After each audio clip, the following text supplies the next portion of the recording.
إبراهيم إنك حميد مجيد. فأعوذ بالله من الشيطان الرجيم. بسم الله الرحمن الرحيم. يا أيها الناس اتقوا ربكم الذي خلقكم من نفس واحدة وخلق منها زوجها وبث منهما رجالا كثيرا ونساء واتقوا الله الذي تساءلون به والأرحام إن الله كان عليكم رقيبا. يا أيها الذين آمنوا اتقوا الله حق تقاته ولا تموتن إلا وأنتم مسلمون. يا أيها الذين آمنوا اتقوا الله حق تقاته ولا تموتن إلا وأنتم مسلمون. يا أيها الذين آمنوا اتقوا الله وقولوا قولا سديدا يصلح لكم أعمالكم ويغفر لكم ذنوبكم ومن يطع الله ورسوله فقد فاز فوزا عظيما. قال الله تبارك وتعالى: والسابقون الأولون من المهاجرين والأنصار والذين اتبعوهم بإحسان رضي الله عنهم ورضوا عنه.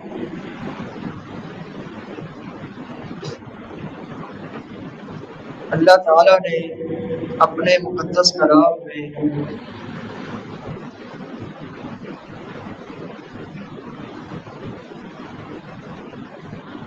ایک ایسی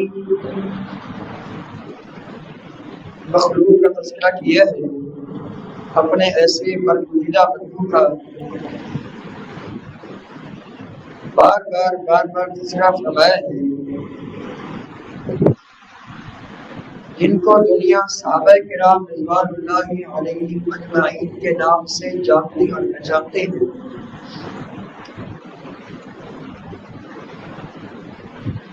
قرآن پاک کے 30 پاروں میں سے کوئی ایک پارہ بھی ایسا نہیں جس پارے میں ان چنے ہوئے موتی، ان آسمانی ستاروں کی مانند شخصیات کا تذکرہ نہ ہو۔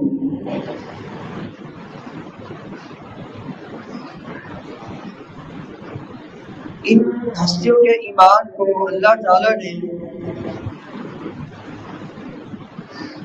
ان کے بعد جتنے بھی قیامت تک آنے والے لوگ ہیں سب کے لیے ایڈل اور نمونہ بنایا ہے۔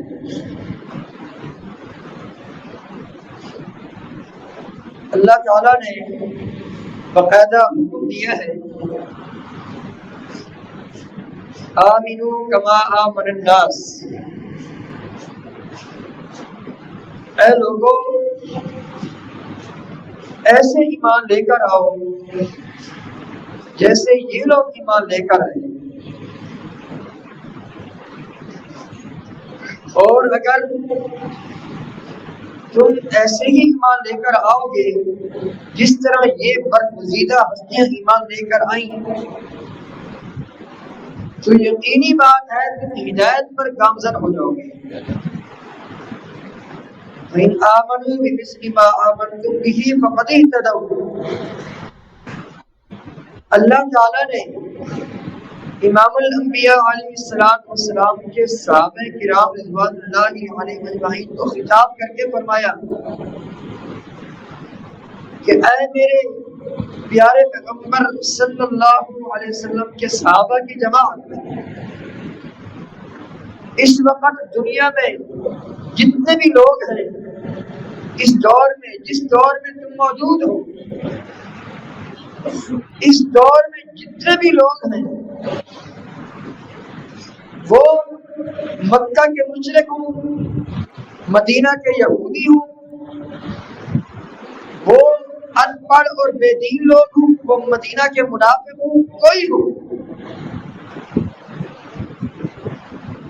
جتنے بھی لوگ اس وقت دنیا میں موجود ہیں، اگر وہ ایمان ایسے لے کر آئے جیسے تم ایمان لے کر آئے ہو، تمہارا ایمان مجھے اتنا پسند آیا کہ اگر وہ لوگ ایسے ایمان لے کر آئے جیسے تم ایمان لائے ہو تو بدی ہدایت ہو، وہ سارے کے سارے ہدایت پر آ جائیں گے۔ اللہ تعالیٰ نے صحابہ کرام رضوان اللہ علیہم اجمعین کی نمازوں کو ایمان قرار دیا۔ ان کی نمازوں کو اللہ تعالیٰ نے ایمان قرار دیا۔ ان کی عبادات، ان کی نمازیں اللہ تعالیٰ کو اتنی پسند ہے۔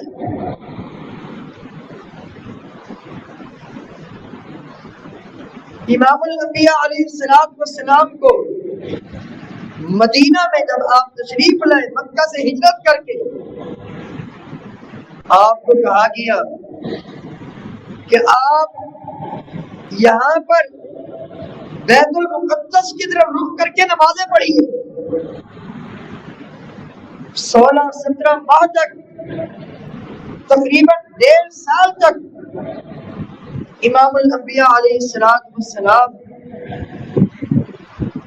بیت المقدس کی طرف، مسجد اقصی کی طرف رخ کر کے نماز پڑھتے رہے۔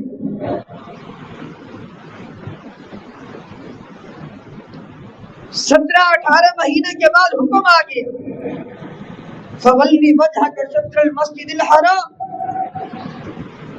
اور مسلمانوں کو بھی کہہ دیا گیا وَحَيْثُ مَا كُنتُمْ فَوَلُّوا وُجُوهَكُمْ شَطْرَهُ۔ اے میرے پیارے پیغمبر صلی اللہ علیہ وآلہ وسلم، اب اپنی اپنی نمازوں میں رخ بیت المقدس کی طرف، مسجد اقصی کی طرف نہیں کرنا، اب رخ کرنا ہے مسجد الحرام کی طرف۔ وَحَيْثُ مَا كُنتُمْ فَوَلُّوا وُجُوهَكُمْ شَطْرَهُ، اے مسلمانوں تم نے بھی اب اپنی نمازوں میں رخ کرنا ہے بیت اللہ کی طرف، مسجد الحرام کی طرف۔ اب تمہارا قیامت تک کے لیے تمام مسلمانوں کا وہی قبلہ ہے۔ کچھ صحابہ کرام رضوان اللہ علیہم اجمعین امام الانبیاء علیہ السلام کے پاس ایک کمپلین لے کر آئے، اے اللہ کے پیارے پیغمبر صلی اللہ علیہ وسلم، ہمارے مومن اور مسلمان بھائیوں کا کیا بنے گا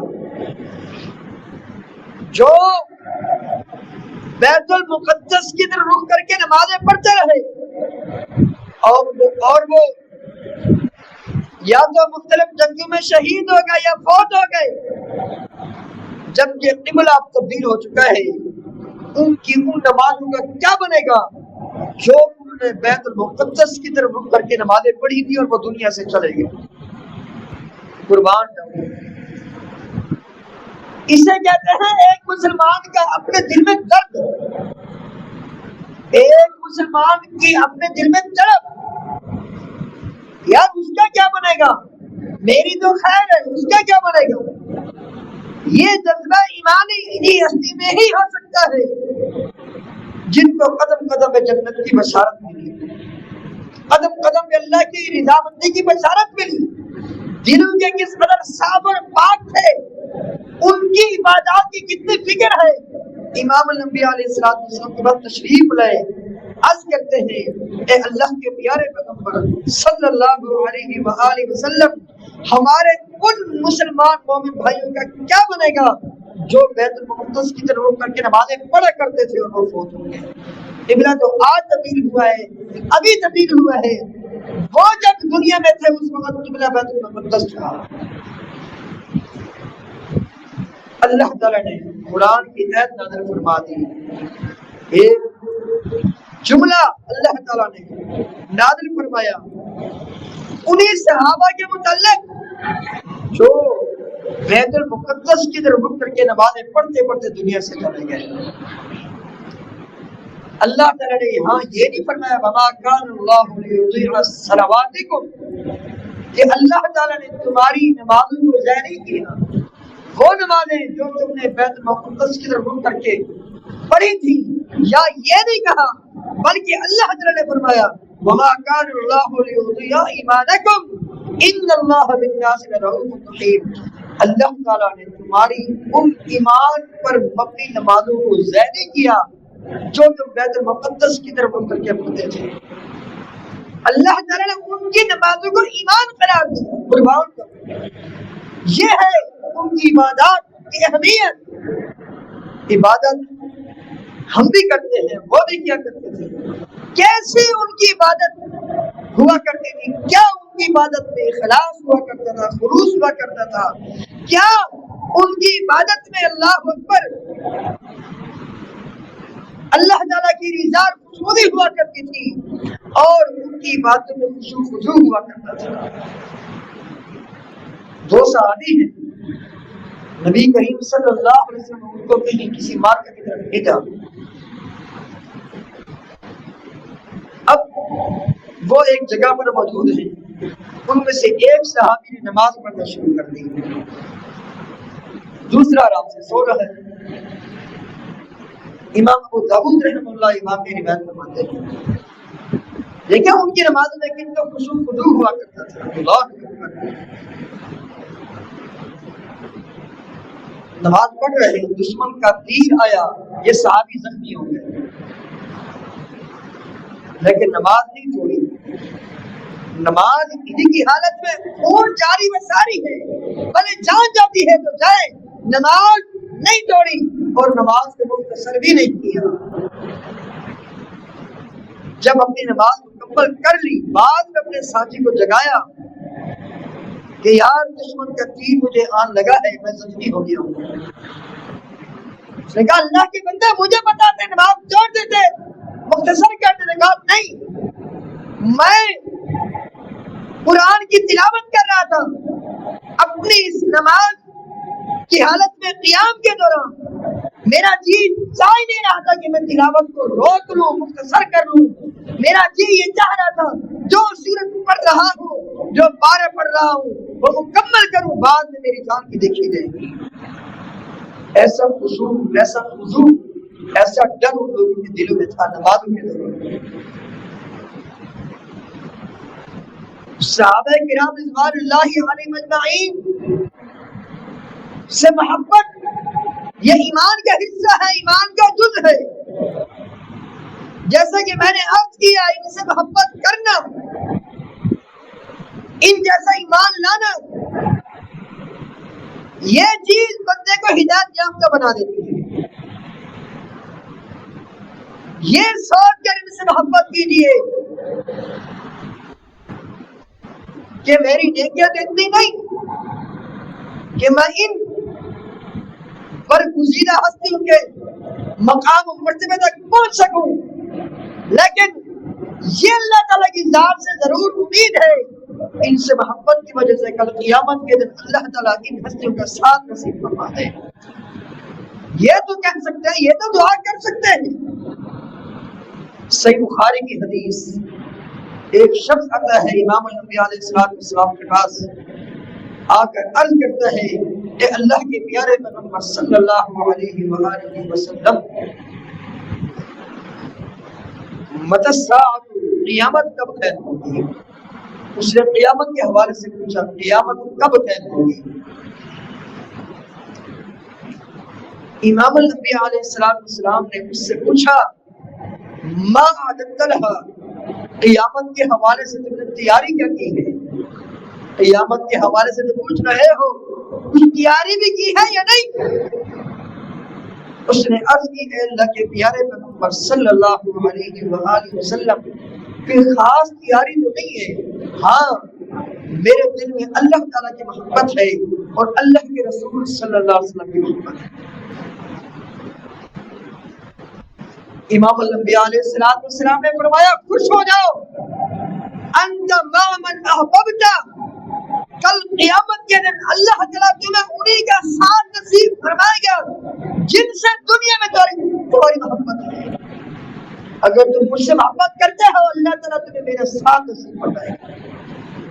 اس حدیث کے راوی انس بن مالک رضی اللہ تعالیٰ عنہ وہ کہتے ہیں یہ بات نبی کریم صلی اللہ علیہ وسلم کی سن کر کہ آپ نے اس سے فرمایا انت ما من احببت، تم کل قیامت کے دن ان کے ساتھ ہوگا گے جن سے تم نے دنیا میں محبت کی ہوگی، بڑی ہمیں خوشی ہوئی، بے ساختہ کیا اٹھے، اللہ اکبر، مجھے ابو بکر، مجھے اللہ کے رسول صلی اللہ علیہ وسلم کی محبت ہے، مجھے ابو بکر سے محبت ہے، مجھے عمر سے محبت ہے، اگر یہ نیکیاں ان جیسی نہیں، ان کے مقام و مرتبے تک نہیں پہنچ سکتا، لیکن یہ اللہ کی ذات سے امید ہے، ان سے محبت کی وجہ سے اللہ تعالیٰ ان کا ساتھ کل قیامت کے دن نصیب فرما دے۔ ان پر زیادہ ہستی سے محبت کیجیے، یہ اولیاء الرحمن ہے، یہ اللہ کے ولی ہے۔ اللہ تعالیٰ نے قیامت تک آنے والے 3 گروہوں کو جنت کی بشارت دی ہے، صرف 3 گروہ۔ پوری انسانیت نے امام الانبیاء علیہ السلام جب سے دنیا میں آئے، جب سے آپ کو نبوت ملی، اس وقت سے لے کر قیامت تک صرف 3 گروہ جنت میں جائیں گے۔ سن لو اچھی طرح، یہ قرآن کی گواہی ہے، صرف 3 گروہ، اس کے علاوہ پوری انسانیت جہنم میں جائے گی۔ اللہ تعالیٰ کا فرمان والسابقون الاولون من المہاجرین والانصار، وہ ایمان میں سبقت لے جانے والے جو کہ مہاجرین ہیں، سیدنا ابوبکر صدیق رضی اللہ تعالیٰ عنہ، عمر بن خطاب رضی اللہ تعالیٰ عنہ، عثمان غنی رضی اللہ تعالیٰ عنہ، علی المرتضی رضی اللہ تعالیٰ عنہ، دیگر صحابہ جو مکہ سے مدینہ میں ہجرت کر کے آئے، وہ صحابہ وہ صحابیات جو شروع میں مومن ہوئے، مسلمان ہوئے، اسلام لیے، اسلام قبول کیا، مکی دور میں کافروں کی تکلیفیں برداشت کی، ان کے درد برداشت کیے، شہر ابی طالب میں 3 سال بند کر دیا گیا، بائیکاٹ کیا گیا، 13 سال تک مسلسل عزیزوں سے گزارا مکہ میں، یہ دور، یہ زندگی، اور پھر آخر کار مکہ سے مدینہ جو ہجرت کر کے آئے، ایمان میں سب کر لے جانے والے، فرمایا یہ جنت میں جائیں گے۔ والسابقون الاولون من المہاجرین، یہ پہلا گروہ، یہ پہلی جماعت ہے جنت میں جانے والی۔ والسابقون السابقون اولئک المقربون، فرمایا جو دنیا میں ایمان میں سب کر لے گئے، یہی اللہ کے سب سے زیادہ کل قیامت کے دن قریب ہوں گے، اولئک المقربون۔ اور دوسرا گروہ من المہاجرین والانصار، وہ انصار صحابہ جنہوں نے اپنا تن من دھن سب کچھ لٹا دیا ان مہاجرین پر، ان مہاجرین کی مدد کی۔ والذین تبوأوا الدار والایمان من قبلهم يحبون من هاجر الیہم ولا یجدون فی صدورهم حاجة مما اوتوا ويؤثرون على انفسهم ولو كان بهم خصاصة ومن يوق شح نفسه فاولئک هم المفلحون۔ فرمایا وہ انصار صحابہ والذین تبوأوا الدار والایمان من قبلهم، ان مہاجرین سے پہلے جن نے مدینہ میں جو رہتے تھے، ایمان کو اپنے دل میں جگہ دی، یحبون من ہاجر الیہم، جو صحابہ کرام مکہ سے ان کی طرف ہجرت کر کے ان سے دل و جان سے محبت کرنے والے ہیں، ولا یجدون فی صدورہم حاجۃ مما اوتوا، جو نبی کریم صلی اللہ علیہ وسلم نے مختلف مال غنیمت کے موقع پر، مال غنیمت جب ملا مختلف جنگوں میں، جو کچھ مہاجرین کو دیا گیا، امام الانبیاء علیہ السلام کی طرف سے جو عطایا، جو تحفے، جو گفٹ، جو ہدایہ دیے گئے، انصار میں سے کسی کے دل میں کوئی تنگی نہیں آئی۔ یحبون من ہاجر الیہم ولا یجدون فی صدورہم حاجۃ مما اوتوا ویؤثرون علی انفسہم ولو کان بہم خصاصہ، اپنے ان مومن بھائیوں کو، مہاجرین کو، یہ انصار ترجیح دینے والے اپنی جانوں پر۔ فرمایا سن لو ومن یوق شح نفسہ، جو دل کی طمع سے، لالچ سے بچا لیا گیا، اولئک هم المفلحون، یہی لوگ کامیاب ہیں۔ گویا کہ اللہ تعالیٰ نے ان کو کامیاب قرار دیا۔ یہ 2 گروہ ہو گئے، مکہ کے مہاجرین، مدینہ کے انصار، اور تیسرے نمبر پر والذین اتبعوہ بإحسان، قیامت تک آنے والے جو بھی انہیں کے نقش قدم پر چلے احسان کے ساتھ۔ احسان کا یہاں مطلب کیا ہے؟ احسان کے 3 معنی ہیں یہاں پر۔ پہلا معنی یہ ہے قیامت تک آنے والے جن کے دلوں میں ان کی محبت ہے، پیار ہے، اور دوسرے معنی میں جنہوں نے ان جیسا ایمان قبول کیا، اور تیسرے نمبر پر امام الانبیاء علیہ السلام کی سچی اتباع پیروی کرتے رہے، آپ کی اطاعت کرتے رہے، انہی کی طرح جیسے ان لوگوں نے امام الانبیاء علیہ السلام کی اطاعت کی تھی، فرما برداری کی تھی۔ یہ تین گروہ ہیں، مکہ کے مہاجرین، مدینہ کے انصار اور قیامت تک آنے والے انہی کے نقش قدم پر چلنے والے، ان جیسا ایمان لانے والے، ان کی محبتوں کو اپنے دل میں جگہ دینے والے اور ان کی طرح امام الانبیاء علیہ السلام کی سچی اطاعت اور فرمانبرداری کرنے والے، یہ تین گروہ ہیں اور چوتھا کوئی گروہ نہیں۔ تینوں کے بارے میں کیا فرمایا؟ رضی اللہ عنہم ورضوا عنہ، اللہ تعالیٰ ان سے راضی، یہ اللہ سے راضی۔ وَأَعَدَّ لَهُمْ جَنَّاتٍ تَجْرِي تَحْتَهَا الْأَنْهَارُ خَالِدِينَ فِيهَا أَبَدًا ذَلِكَ الْفَوْزُ الْعَظِيمُ۔ فرمایا اللہ تعالیٰ نے ان کے لیے وہ باغات تیار کر رکھے ہیں جن کے نیچے نہریں چلتی ہیں۔ فرمایا لوگوں سن لو، یہ بہت بڑی کامیابی ہے۔ یہ تین گروہ جنتی ہیں۔ ہم اپنے گریبان میں جھانکیں، چیک کریں، دیکھیں کہ ہم ان میں شامل ہیں یا نہیں۔ اب بھی صحابی نہیں آ سکتا دنیا میں، نہ کہ مہاجر آ سکتے ہیں، نہ کہ انصار آ سکتے ہیں۔ ہاں، ان کی پیروی کرنے والے قیامت تک آتے رہیں گے، ان سے محبت کرنے والے، ان سے پیار کرنے والے، ان کی محبت کو اپنے دلوں میں جگہ دینے والے، ان جیسے ایماندار، ان جیسے متقین، پرہیزگار، ولی الرحمن، ولی اللہ، اولیاء الرحمن آ سکتے ہیں، لیکن کوئی صحابی دنیا میں نہیں آ سکتے۔ تو آئیے ان سے دل سے محبت کیجیے، جان سے محبت کیجیے، تہیہ کیجیے، ہر قسم کی نفرت ان کی اگر اللہ نہ کرے کسی کے دل میں ہے وہ نکال دیجیے۔ یاد رکھیے صحابہ کرام کی محبت اور ان کا بغض ایک ہی دل میں جمع نہیں ہو سکتا۔ صحیح بخاری کی حدیث ہے، نبی کریم صلی اللہ علیہ وسلم علی رضی اللہ عنہ کے بارے میں جو اہل بیت میں سے تھے، اہل بیت میں کتنے لوگ ہیں یہ بھی سنا۔ آل علی اہل بیت میں شامل ہیں، آل جعفر، آل عقیل، یہ سب اہل بیت میں شامل ہیں۔ آل علی ہو گئے، آل جعفر، آل عقیل، ازواج مطہرات نص قرآن کی روشنی میں یہ سب اہل بیت میں شامل ہیں۔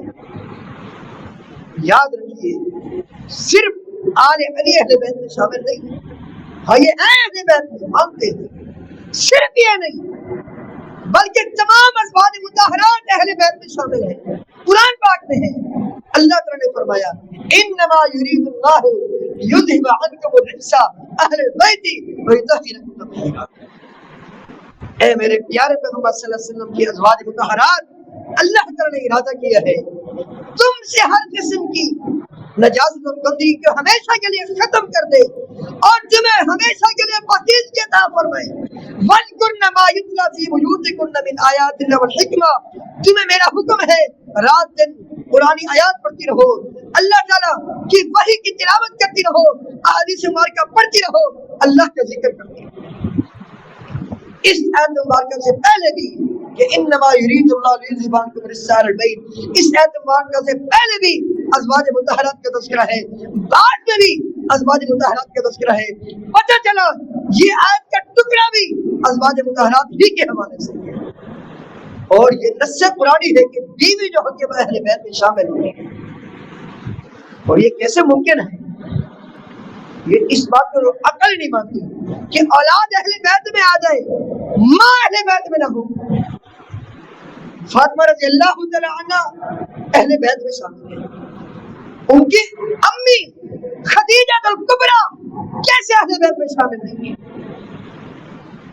اگر نعوذ باللہ اس کے اہل بیت میں شامل نہ کیا جائے تو فلاں کیسے اہل بیت میں شامل ہو سکتی ہے؟ مثال کے طور پر ایک مثال تو آپ کھجور کا ایک درخت ہے، درخت اس کا تنا ہے، یہ اس کی اصل ہے، آگے ٹہنی اس کی فرع ہے، اس کا پھل یہ اس کی فرع ہے، یہ اس کی فرع ہے۔ کوئی بندہ یہ کہہ سکتا ہے یہ جو کھجور کا پھل ہے، تنا جو ہے، اصل جو بنیاد ہے وہ تو کھجور ہے، لیکن جب پھل لگا ہوا اس کا کھجور سے تعلق نہیں کوئی کہہ سکتا ہے، کوئی باعقل باشرع شخص، کوئی عقل مند شخص یہ کہہ سکتا ہے کہ فلاں آم کا درخت ہے، یہ جو آم کی جو بنیاد ہے، جو جڑ ہے، یہ تو وہی درخت ہے، لیکن اس کا پھل جو ہے یہ آم کا نہیں ہے۔ ماں اہل بیت میں شامل نہ ہو، بیٹی نعوذ باللہ کیسے اہل بیت میں شامل ہو سکتی ہے؟ اس کو تو عقل ہی نہیں مانتا۔ جب اصل کو آپ نکال دیں گے اہل بیت سے، فرع جو اس کی اولاد ہے وہ خود بخود اہل بیت سے نکل جائیں گے۔ ازواج مطہرات وازواجہ امہاتہم، یہ پورے قیامت تک آنے والے سارے کے سارے مومن کی مائیں ہیں۔ یہ مائیں کیسے اہل بیت میں شامل نہیں ہو سکتی؟ یہ اہل بیت میں شامل ہیں۔ ان سے محبت کیجیے، ان سے پیار کیجیے، بلکہ ان سے محبت کی ڈبل فضیلت ہے۔ ایک تو اس وجہ سے یہ اہل بیت میں نبی کریم صلی اللہ علیہ وسلم کا خاندان ہے، وہ آل علی ہو، وہ آل جعفر ہو، وہ آل عقیل ہو، وہ ازواج مطہرات ہو، وہ سیدنا علی رضی اللہ تعالیٰ عنہ ہو، وہ حسنین کریمین جو جنتی جوانوں کے سردار ہیں، وہ ہوں، اہل بیت میں ہوں یا دوسرے صحابہ ہوں، سب سے محبت کرنا یہ ایمان کا جز ہے، ایمان کا حصہ ہے۔ سب کو اپنے دل میں سب کی محبت کی جگہ دیجیے، اپنے دل میں اپنے دلوں کو فراغ کیجیے، تنگ نہ کیجیے، جیسے اہل بیت سے محبت کرتے ہیں تمام صحابہ سے محبت کیجیے۔ اللہ اکبر۔ بہرحال عرض کر رہا تھا بیوی بھی اہل بیت میں شامل ہوتی ہے۔ نبی کریم صلی اللہ علیہ وسلم، سیدنا ابراہیم علیہ السلام، فرشتے آتے ہیں، فرشتے آپ کی زوجہ محترمہ سے مخاطب ہیں، کہتے کیا ہیں؟ فرشتے آ کر کہتے ہیں قالوا اتعجبین من امر اللہ رحمت اللہ وبرکاتہ علیکم اہل البیت، اے گھر والیو، اللہ تعالیٰ کے امر سے تمہیں تعجب ہو رہا ہے کہ اللہ تعالیٰ نے تمہیں اس وقت بڑھاپے میں بیٹے کی بشارت دی ہے۔ یہاں نص قرآن سے پتہ چلا کہ ابراہیم علیہ السلام کی بیوی یہ اہل بیت میں شامل ہے۔ لوط علیہ السلام کے بعد فرشتے آتے ہیں، آ کر کہتے ہیں اے لوط علیہ السلام، آپ کی نافرمان قوم پر اللہ تعالیٰ نے عذاب بھیجنے کا فیصلہ فرمایا ہے۔ نافرمان قوم پر اللہ تعالیٰ کا عذاب آنے والے ہیں۔ اب اللہ تعالیٰ کی آرڈر ہے، اللہ تعالیٰ نے ہمیں یہ بتایا کہ تجھے یہ خوشخبری دیتے ہیں، تجھے یہ بتائیں کہ اِنَّا نُنَجُّوكَ وَأَهْلَكَ إِلَّا امْرَأَتَكَ كَانَتْ مِنَ الْغَابِرِينَ، ہم آپ کو اور آپ کے گھرانے کو اس عذاب سے نجات دیں گے، ہاں إِلَّا امْرَأَتَكَ، سوائے آپ کی بیوی کے۔ اب جب بیوی اہل بیت میں شامل ہی نہیں ہے، نکالنے کا کیا تک بنتا ہے؟ حالانکہ کیا کہا اِنَّا نُنَجُّوكَ وَأَهْلَكَ إِلَّا امْرَأَتَكَ، ہم آپ کو، آپ کے گھرانے کو، آپ کے اہل بیت کو اس عذاب سے نجات دینے والے ہیں، ہاں آپ کی بیوی جو اہل بیت میں ہے وہ اس میں شامل نہیں۔ کیوں شامل نہیں؟ اس وجہ سے کہ وہ آپ پر ایمان نہ لائے۔ اگر بیوی اہل بیت میں شامل نہیں نکالنے کی تو تم کی نہیں بنتی۔ کیا کہا فرشتوں نے؟ آپ کو، آپ کے اہل بیت کو نجات دینے والے ہیں، اِلَّا امْرَأَتَكَ، سوائے آپ کی بیوی کے، كَانَتْ مِنَ الْغَابِرِينَ، وہ ان لوگوں میں شامل ہوگی جن پر اللہ کا عذاب ہے۔ بہرحال اہل بیت کے حوالے سے تنگ نظری کا مظاہرہ نہیں کیجیے۔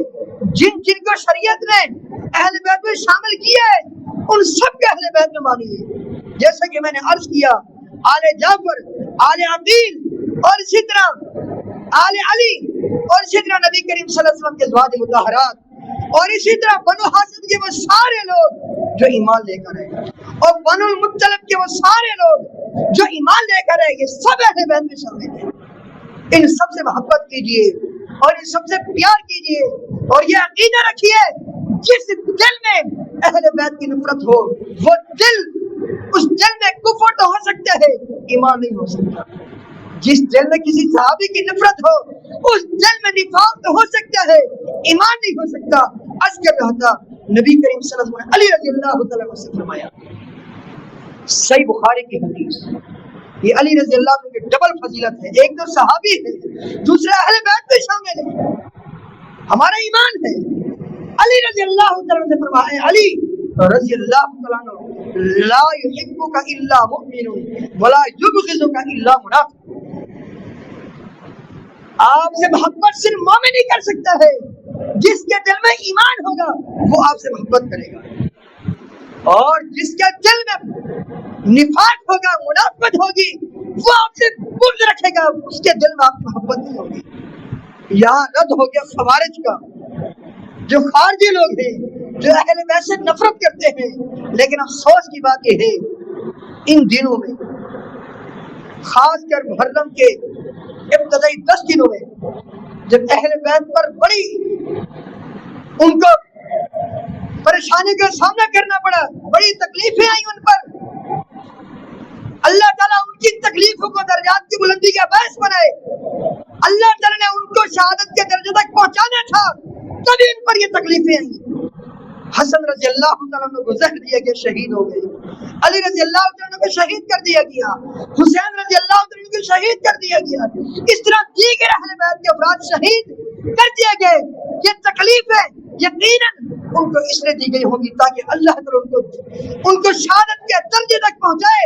یاد رکھیے, جو شہید ہو جاتا ہے اس کے لیے اللہ تعالیٰ نے کتنے درجے تیار کیے ہیں, 100 درجے تیار کیے, جنت کے 100 درجے شہید کے لیے. یہ سارے شہید ہیں. ہمارے اس بات پر ایمان ہے, ہم ان سے اللہ کی رضا کے لیے محبت کرتے ہیں. فرمایا اتنے بڑے درجے ہیں, 2 درجوں کے مابین اتنا فاصلہ ہے جتنا آسمان اور زمین کے مابین فاصلہ ہے.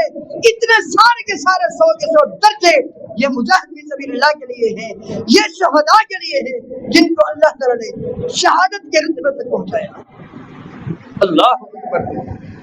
بہرحال ان سے محبت کرنا ایمان ہے, ایمان کا جز ہے, ایمان کا حصہ ہے, اور ان سے نفرت کرنا یقین جانیے اپنے ایمان کی بگاڑتا ہے. عرض کر رہا تھا ابتدائی ان 10 دنوں میں خوارج بڑی خوشیاں مناتے ہیں. جو خارجی لوگ ہیں بڑی خوشیاں مناتے ہیں. کیوں؟ اہل بیت پر تکلیفیں, ان کو بڑی بڑی تکلیفوں کا سامنا کرنا پڑا. وہ اس خوشی کی وجہ سے, خوشی کے اظہار کے لیے وہ مختلف دسترخوان سجاتے ہیں. عمان میں یہ لوگ موجود ہیں, خارجی لوگ جو علی رضی اللہ تعالیٰ عنہ اور دیگر اہل بیت سے نفرت کیا کرتے تھے.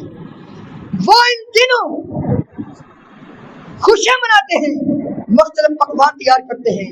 افسوس کی بات یہ ہے ہمارے اہل سنت والجماعت انہی کی مشابہت کرتے ہوئے ان ابتدائی 10 دنوں میں مختلف قسم کے پکوان تیار کرتے ہیں.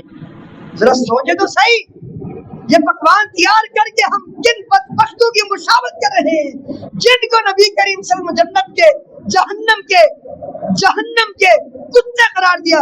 فرمایا پوری انسانیت جہنم میں جو جائے گی, جو کافر, جو مشرک, جتنے بھی دنیا کے کافر ہیں, مشرک ہیں, وہ جہنم میں جائیں گے, وہ انسانی شکل میں جائیں گے. لیکن خارجی جن کے دل میں اہل بیت کی نفرت تھی, وہ جہنم میں کتے بن کے جائیں گے. اب اندازہ لگائیں, جو ان دنوں میں پکوان تیار کرے کوئی منع نہیں, سال بھر کے 12 مہینے میں کوئی منع نہیں, لیکن خاص کر ان دنوں میں حلیم بنانا, پکوان بنانا, دسترخوان سجانا, یہ انہی کی مشابہت ہے.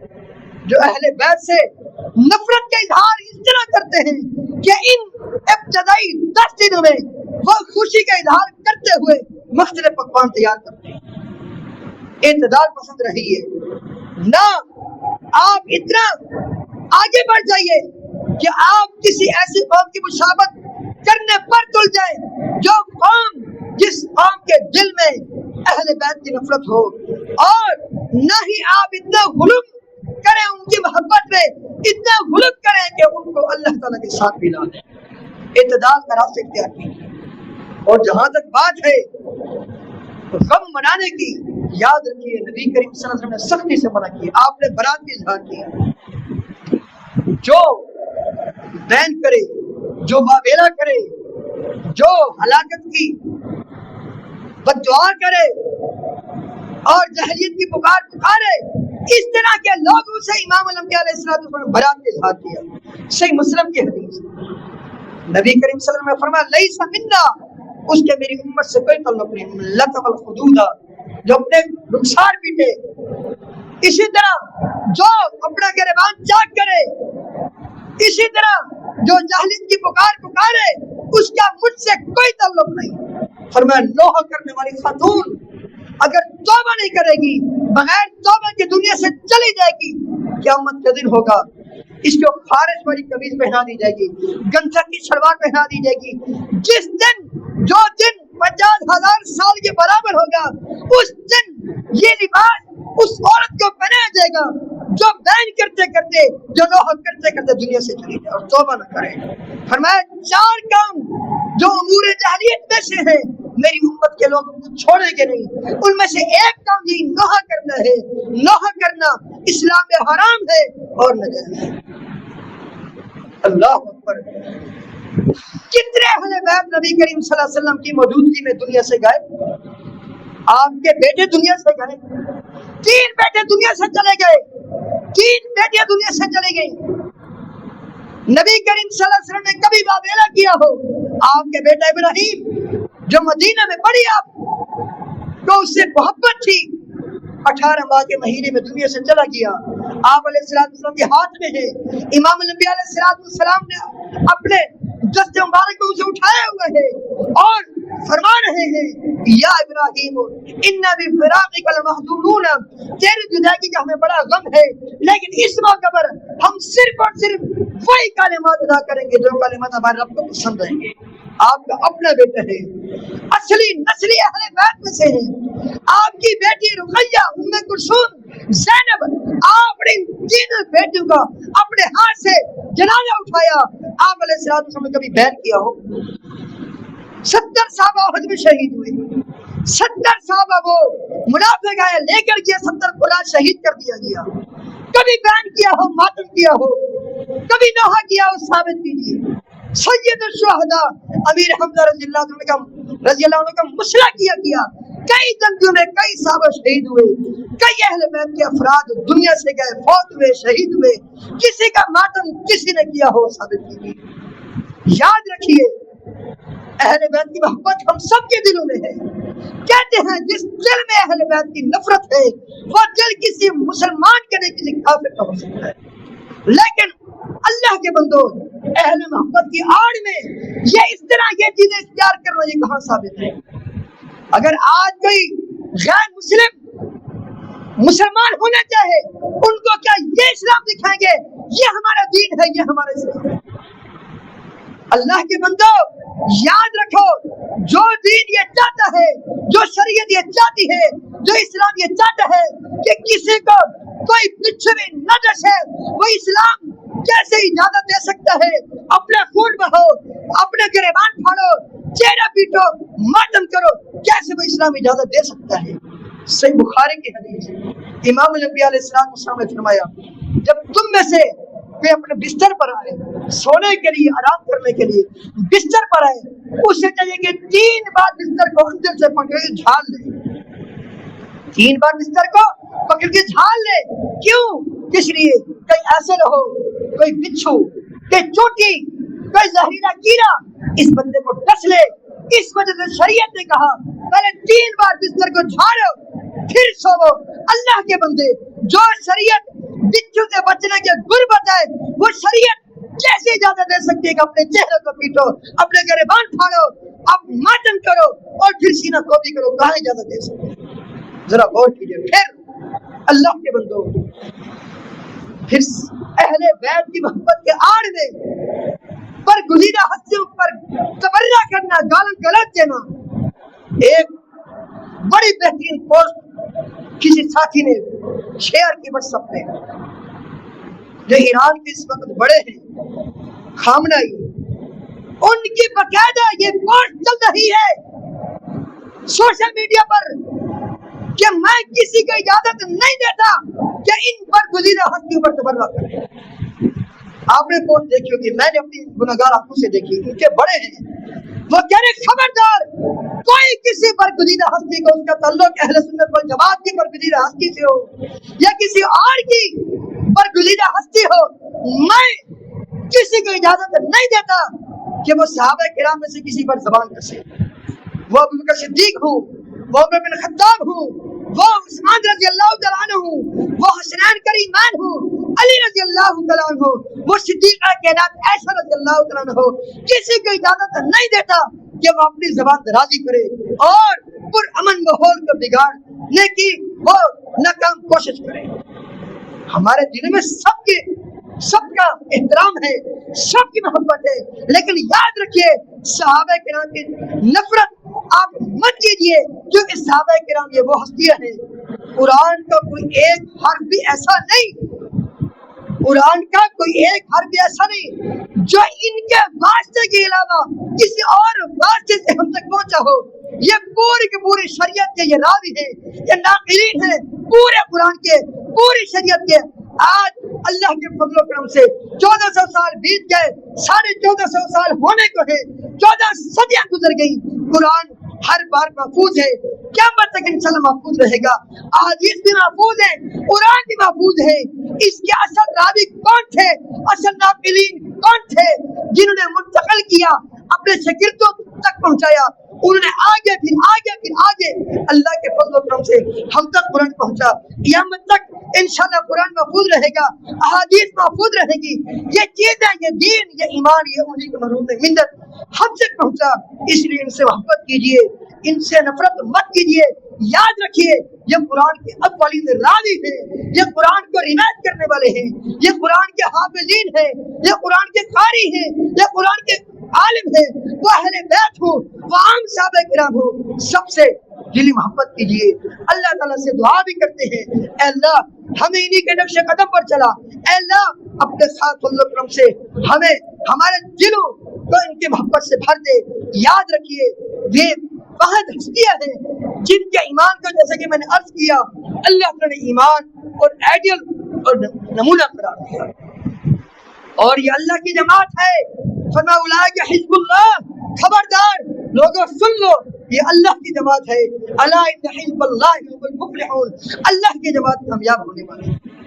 انہی کے بارے میں اللہ تعالیٰ نے فرمایا اولئک هم المؤمنون حقا، یہ سچے مومن ہیں، وہ عام صحابہ کرام ہوں، وہ اہل بیت ہوں، یہ سب یہ محترم ہستیاں ہیں، یہ برگزیدہ ہستیاں ہیں، ان سے دلی محبت کیجئے، پیار کیجئے، ان کی عزت کیجئے، ان کا احترام کیجئے۔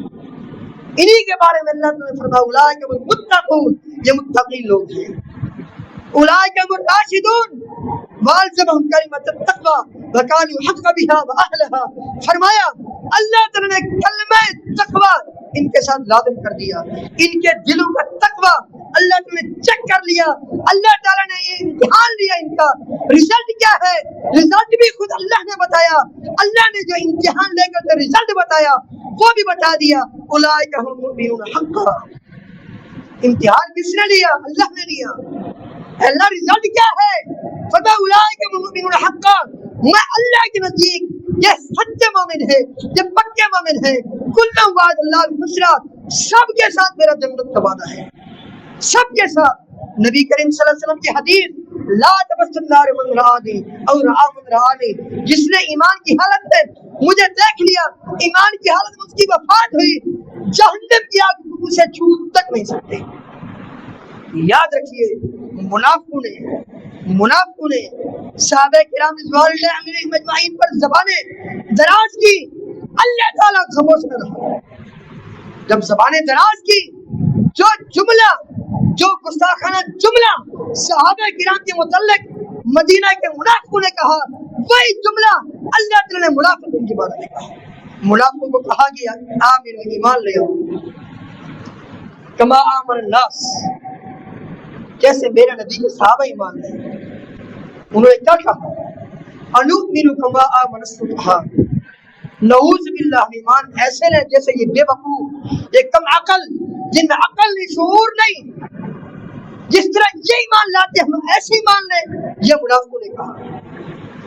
اللہ تعالیٰ نے یہ نہیں کہا، ہم السفہاء، یہ نہیں کہا۔ اللہ تعالیٰ نے کہا الا، خبردار، خبردار کا مطلب یہ ہے یہ جملہ کہنے والا جھوٹا ہے، یہ کذاب ہے، خبردار، ہم السفہاء، یہ جملہ کہنے والے خود بے وقوف ہے لیکن انہیں شعور تک نہیں۔ زید بن ارقم رضی اللہ عنہ، صحیح بخاری میں، یہ بات عرض کر کے بات ختم کرتا ہوں، یہ باتیں اس لیے بتائی جا رہی ہیں تاکہ اہل بیت کے ساتھ ساتھ ہمارے دل میں تمام صحابہ کی محبت ہو. ہم اہل بیت سے محبت کرتے ہیں، پیار کرتے ہیں، اور تمام صحابہ پر ان کو برتری دیتے ہیں، فوقیت دیتے ہیں. ہر نماز میں ان پر درود پڑھتے ہیں. اللہم صلی علی محمد وعلی آل محمد، اللہم بارک علی محمد وعلی آل محمد. اذان کے بعد ان پر درود پڑھتے ہیں. اہل بیت سے محبت یہ ایمان کا حصہ ہے، ایمان کا جز ہے. لیکن اس آڑ میں برگزیدہ ہستیوں کو تنقید کا نشانہ بنانا یہ ایمان نہیں، یہ شیطان کا راستہ ہے، یہ ایمان کا راستہ ہے. عرض کر رہا تھا زید بن ارقم رضی اللہ عنہ ایک مجلس میں تھے. عبداللہ بن ابی رئیس منافقین نے ایک بات کہی، ایک جملہ کہا جو گستاخانہ جملہ تھا امام الانبیاء علیہ السلام کے متعلق اور مہاجرین انصار صحابہ کے متعلق. جملہ یہ کہا، یہاں بھی جہاں موجود ہیں، جس جگہ پر جس مجلس میں ہم موجود ہیں، جیسے یہ مجلس برخاست ہوگی، اس مجلس سے اٹھ کر جیسے ہی ہم مدینہ میں جائیں گے، نعوذ باللہ ہم عزت والے ذلیلوں کو نکال دیں گے. اس نے نعوذ باللہ معاذ اللہ لا حول ولا قوت الا باللہ نقل کفر نہ باشد امام الانبیاء علیہ السلام اور مہاجرین صحابہ کو اس ظالم نے ذلیل کہا. کتنی بڑی گستاخی. زید بن ارقم رضی اللہ تعالیٰ عنہ چھوٹے قد کے صحابی تھے، چھوٹی عمر کے صحابی تھے. انہوں نے یہ بات جا کر امام الانبیاء علیہ السلام کو بتا دی کہ رئیس منافقین نے آج یہ گستاخانہ بات کہی ہے. امام الانبیاء علیہ السلام نے رئیس منافقین عبداللہ بن ابی کو بلوایا کہ تم نے یہ بات کیوں کہی. اس نے کیونکہ وہ تو منافق تھا، بظاہر مسلمان تھا، اندر یہودیت تھی. اس نے جھوٹی قسم کھا لی کہ میں نے یہ جملے ادا نہیں کیے. زید بن ارقم رضی اللہ عنہ گھر تشریف لے گئے. گھر میں چچا موجود تھا. چچا کے پتہ چلا، چچا نے ڈانٹا کہ یہ تم نے کیا پریشانی والا ماحول بنا دیے، اگر کہیں تھی تو خاموش ہو جاتے. اللہ کے نبی صلی اللہ علیہ وسلم کو یہ بات کیوں بتائی؟ قربان جب اللہ کے بندو، اللہ خاموش نہ رہا. اللہ نے اپنے اس چھوٹے سے بندے زید بن ارقم رضی اللہ عنہ کی تائید میں پوری سورۃ المنافقون نازل فرمائی. اللہ نے کہا یہ جو مرضی کہتا رہے، میں اللہ کہتا ہوں یقولون لئن رجعنا الی المدینہ لیخرجن العز من الاذل. اس منافق نے، اس پلید نے یہ جملے کہے ہیں، میں اللہ کہتا ہوں. اللہ کے بندو، جن کی تائید میں اللہ تعالیٰ بولے، جن کی تصدیق میرا رب کرے، میرے دل میں اس کی نفرت ہو، پھر اپنے ایمان کی بھی خیر مناؤ. یاد رکھیے، کسی دل میں اگر کسی صحابی کی نفرت ہو، کسی اہل بیت میں سے کسی کی نفرت ہو، وہ دل منافق کا دل ہو سکتا ہے، کسی کافر کا دل ہو سکتا ہے، مومن کا دل نہیں ہو سکتا. اہل بیت سے محبت ہے، دل و جان سے ہمیں پیارے ہیں، ان کی عزت کرتے ہیں، نمازوں میں ان پر درود بھیجتے ہیں، اذان کے بعد ان پر درود بھیجتے ہیں.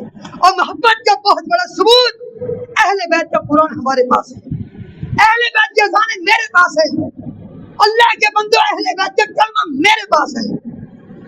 جو اہل بیت سے محبت کے دعوے دار ہیں ان کا قرآن دکھائے، ان کی اذانیں دکھائے، ان کا کلمہ دکھائے. ان کی اذانیں، ان کے کلمے، ان کے قرآن میرے پاس ہے. اس بات کی دلیل ہے میرے دل میں محبت ہے. اگر نفرت ہوتی وہ اس قرآن کو ریجیکٹ کر دیتا جو قرآن اہل بیت سے ہمیں ملا، اس قرآن کو نعوذ باللہ نہ مانتا جو اہل بیت سے ہم تک پہنچا. یہ قرآن، یہ حدیث، یہ اذان، یہ کلمے، یہ اہل بیت ہوں، دوسرے صحابہ ہوں، ان سب کے بعد سے ہم تک پہنچا ہے. ہمیں ان سے محبت کیوں نہ ہو، ان سے نفرت کیوں ہو؟ یہ دین کے ناقرین ہے، یہ دین کے، یہ شریعت کے راوی ہے. اہل بیت ہوں، وہ ازواج مطہرات ہوں، وہ آل علی ہوں، وہ آل جعفر ہوں، آل عقیل ہوں، وہ بنو ہاشم کے مومن مسلمان ہوں، بنو المطلب کے مومن مسلمان ہوں، ازواج مطہرات ہوں، دیگر صحابہ ہوں، سب سے مجھے اپنی جان سے بڑھ کر محبت ہے. اور کیا چاہیے؟ اور جس دل میں ان میں سے کسی کی نفرت ہو میں اس کو مسلمان نہیں مانتا. اللہ تعالیٰ سے دعا ہے اللہ تعالیٰ ان سب کے ساتھ ہمیں محبت کرنے کی توفیق عطا فرمائے, ان سے پیار کرنے کی توفیق عطا فرمائے. حسنین کریمین کی شہادت یہ مسلم ہے, اللہ تعالیٰ نے ان کو شہادت کی مرتبہ تک پہنچایا. کیوں پہنچایا؟ سن لیجیے, اس لیے پہنچایا کیونکہ جنتی نوجوان کے سردار ہیں. اور سرداری ایسے نہیں مل جاتی اللہ کے بندہ, سرداری ایسے نہیں مل جاتی. سرداری کب ملتی ہے؟ پہلے کی تکلیفیں آتی ہیں, کوئی پریشانی آتی ہے, اللہ تعالیٰ صبر کی توفیق دیتا ہے. ان پر گزیدہ ہستی نے صبر کیا, اللہ نے کیا انعام دیا؟ ایک تو شہادت کے رتبے تک پہنچایا, دوسرا جنت کے سارے نوجوانوں کے یہ سردار ہیں. یہ نبی کریم صلی اللہ علیہ وسلم کے دونوں پھول ہیں. آپ نے فرمایا حسن و حسین میرے جنت میں پھول ہیں, اور فرمایا علی رضی اللہ عنہ سن لو, تم سے وہی محبت کرے گا جس کے دل میں ایمان ہے, نفرت وہ کرے گا جس کے دل میں کفر ہے, نفاق ہے. یہ میں مانتا ہوں, لیکن ان کی محبت کی آڑ میں اللہ کے بندے یہ ساری چیزیں اختیار کرنا یہ ثابت نہیں ہے. اللہ تعالیٰ سے دعا ہے اللہ تعالیٰ ہم سب کے دلوں میں اہل بیت کی محبت بٹھا دے, تمام صحابہ کرام کی محبت ہمارے دلوں میں بٹھائے. اللہ تعالیٰ کل قیامت کے دن ان کا ساتھ نصیب فرمائے. وہ جنتی گروہ جس کے بارے میں اللہ نے فرمایا قیامت تک آنے والے جو بھی میرے ان بندوں سے وہ انصار ہوں, وہ مہاجرین ہوں, جو ان کے نقشے قدم پر چلے گا میں ان کو جنت دوں گا. اللہ تعالیٰ سے دعا ہے ان کے نقشے قدم پر چلنے کی, ان سے دل و جان سے بڑھ کے محبت کرنے کی توفیق عطا فرمائے. استغفر اللہ لی و لکم وللسائر المسلمین.